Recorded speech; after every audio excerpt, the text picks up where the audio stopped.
السلام عليكم ومرحبا بكم مع أميرة. كيف بقيتوا؟ لاباس عليكم؟ كنتمنىكم تكونوا كاملين بخير وعلى خير وانتم كتشاهدوا الفيديو ديال اليوم. صراحه الوصفه ديال اليوم رائعه بزاف بزاف. ما غتحتاجي لا الماكينه باش تخدميها ولا بالالات مصنعه، غادي تخدميها غير بيدك وبطريقه اللي سهله وبسيطه و100% بلديه تقليديه ديال الناس القدام. على بركه الله. كما كتشوفوا خديت هاد الصينيه ديال الفران وضعت فيها هنايا الزيتون اللي لقطته وغسلته مزيان وضعته في الصينيه. كيف ما كتشوفوا هنايا الفرنه راه ديال العواد، الفران سخون مزيان مزيان. ضروري ما تكون الفران مسخنينه مزيان اولا كتكونوا خابزين فيه الخبز. كيف ما كتشوفوا هذا الفران ديال العواد كتكونوا خابزين فيه الخبز، من بعد كتدفعوا هاد الصينيه ديال الزيتون. وما عليكم غير تتبعوا الفيديو من الاول حتى الاخر باش تتبعوا جميع المراحل. بصراحه غادي يعجبكم هذا الفيديو بزاف بزاف. ما تنساونيش بلايكاتكم واشتراكاتكم وتفعلوا الجرس باش يوصلكم جميع الجديد ان شاء الله. على بركه الله نبداو الطريقه ديال التحضير. كيف ما كتشوفوا هنايا راني دفعت الزيتون في الفران، غادي نغطي الفران كيف ما كتشوفوا بهذه الطريقه هذه.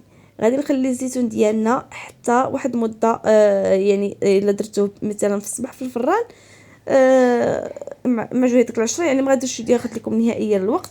غادي يدوز لكم شي نص نهار ديال الطياب، يعني خصكم ضروري يولي بحال هذا الشكل هذا. انا هنايا من بعد ما طيبت الزيتون مزيان كيف ما كتشوفوا غادي نبرك لكم على الزيتون. هنا راه مازال سخون، غادي نبرك على الزيتون غادي تفتت بهذا الشكل هذا. ضروري الزيتون ما خصو يتكرمل بهذه الطريقه هذه باش غادي نحضروا اليوم ان شاء الله علوانه اللي كتجي زويته صحيه طبيعيه ديال البلاد لذيذه بزاف بزاف. ما تشبعوش منها. بزاف ديال الناس كيسولوا كيفاش كتصاوب هذا الزيت، يعني هذا الزيت راه ساهله وبسيطه، غير اللي ما بغاش يوجدها وصافي. كيف ما كتشوفوا هنايا خرجتها من الفران وعندي هنايا الدقاق والمهراز ديال الناس القدام. هاد الزيت هذه الصراحه زوينه بزاف بزاف، وصراحه انت كتصوبيها وانت كتحسي بواحد النشاط وانت كتصوبي هاد الزيت هذه. كيف ما كتشوفوا خديت هنايا الدقاق اللي مسحته مزيان مزيان ونشفته هو المهراز. غادي نوضع واحد جوج حفنات ديال الزيتون بحال هذا الشكل هذا، وغادي نبقى كندكهم مزيان بهذه الطريقه حتى يدكوا مزيان.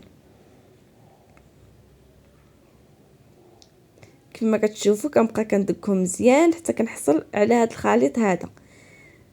ضروري ما كتبقاو تدكوا حتى كيتفرتت العظم خصو ضروري يدك. باش انا قلت لكم الزيتون خصو يكون يابس مزيان، حيت الزويته كتكون في العظم. العظم هو اللي كتكون فيه الزيت ديال الزيتون. هنايا خديت واحد القصريه ومن بعد غادي نوضع فيها الخليط ديالنا بهذا الشكل هذا.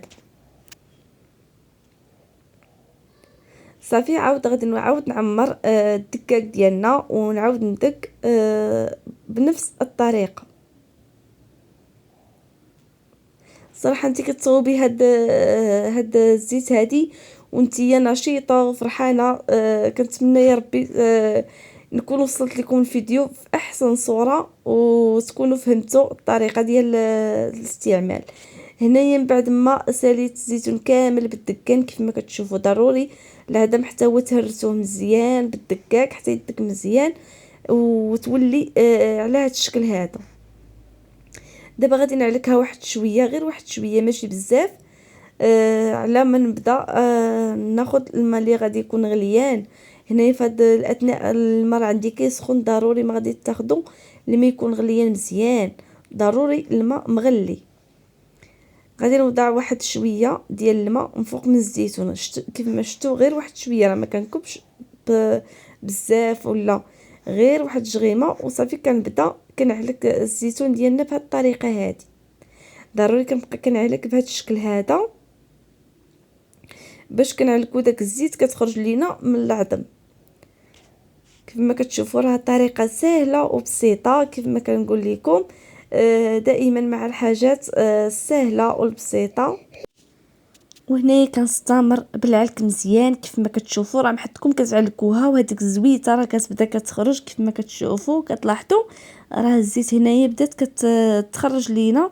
حنا كنعلكو الزيت تبارك الله راه كتخرج تبارك الله. وصلت عن النبي هاد الوصفه هذه راها زوينه بزاف بزاف وكانوا مبتكرينها والدينا وجدودنا، يعني وقت اللي قديم. كيف ما كتشوفوا شوفوا تبارك الله. انا بركت هنا على شويه ديال الزيتون. شوفوا تبارك الله الزيت كي كتخرج.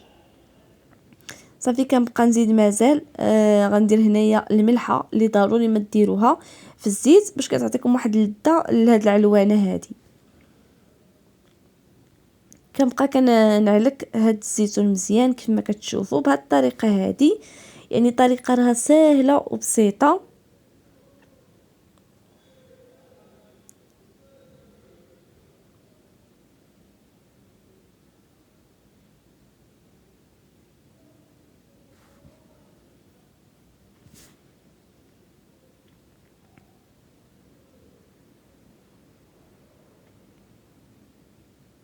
وهنايا من بعد ما تعلكت ليا الزيتون ديالنا مزيان كيف ما كتشوفوا، شوفوا تبارك الله شحال ديال الزيت تبارك الله اللي تخرجت لينا. هاد كيف ما كتشوفوا راه الكميه صغيره ديال الزيتون تبارك الله خرجت لينا كميه لا باس بها ديال الزيت. شوفوا تبارك الله وصلت على النبي. صافي هنايا غادي نجمع الخليط ديالنا على جنيب بهذه الطريقه هذه.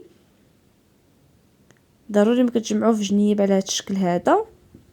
وهنا غادي ناخذ واحد الزلافه ولا شي اناء يكون عندكم، المهم يكون عندكم شي اناء نقي. وهنا غادي ناخذ هذا الزيف هذا ديال حياتي، ضروري يكون رقيق. وغادي ناخذ نص من الكميه، غير واحد الكموسه كيف ما كتشوفوا بهذا الشكل هذا. غادي نوضعها فوق هذا الثوب ديال حياتي اللي يكون نقي مزيان. صافي ودابا غادي نبدا نعصر الزويتين ان شاء الله. بسم الله. شوفوا تبارك الله وصلت على النبي. شوفوا تبارك الله الطريقه راها سهله وزوينه بزاف بزاف. بقاو ضروري تبركوا على هذا التويب هذا، يعني تحسوا بلا الزيت راه صافي ما بقاتش. وكنعاودوا بنفس الطريقه الكميه كامله ان شاء الله غادي نعصروها بهذه الطريقه هذه. غادي نعاود نفس الطريقه، غادي نحيد هذيك اللي عصرت ونخليها على جنب وندوز نعصر الكميه الثانيه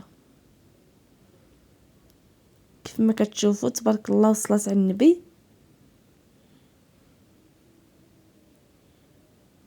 وهذه هي الطريقه ديال تعصار الزيتون اولا زيت العلوانه اللي بزاف ديال الناس خصهم كيقولوا زيت العلوانه راه صعيبه باش تصوب. يعني راه حتى شي حاجه ما صعيبه، راه طريقه سهله وبسيطه. هي شويه كتعيك في العليك ديالها، ولكن راه النتيجه ديالها كتكون زوينه. من بعد ما وجدنا الزيت ديال العلوانه كان هذا هو الشكل ديالها النهائي. كنتمنى يا ربي تكون عجبتكم الطريقه واستفدتوا منها، ونتمنىكم تكونوا تبعتوني من الاول حتى الاخر ودعمتوني بلايكاتكم واشتراكاتكم. شكرا لكم بزاف. وهنا نشوفوا تبارك الله وصل على النبي. هنايا هانتوما كتشوفوا خبيز ديال الزراع راه طيب حتى هو على العواد. هنايا حضرت لكم هاد الزويته من الباديه.